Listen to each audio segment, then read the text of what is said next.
બપોરના વાગ્યા 2 અને 2 વાગે અમે ચા પીવા ઊભા રહ્યા અને એમાં અમારા કાલુભાઈ ચા હુરિયાઈ જુઓ રજવાડ છે. કાકાએ કીધું થોડા આડા પડો અમારા ઘરના પણ કાકા ચાંદા ચાલે બેઠા મને કે પીજો હવે દાઢી ચાચો પીવું ગરમ કરીને તો હાલતા નહીં ચામાં શક્કર કે નહીં એ પૂછવું પડશે કાકાને કાકો કોઈ બોલતા જ નહીં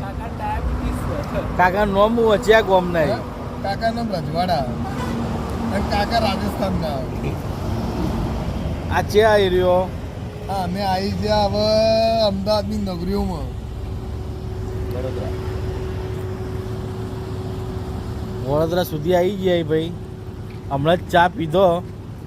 મારે ગાડી હેડાવવાની કંટાળી જવો હેડાઈને પણ હવે શું કરવાનું હેડાવી તો પડે સર બીજા કોઈને આવડતી નહીં હા રી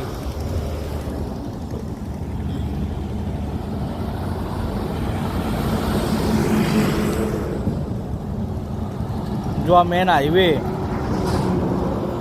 અમદાવાદ મુંબઈ હાઈવે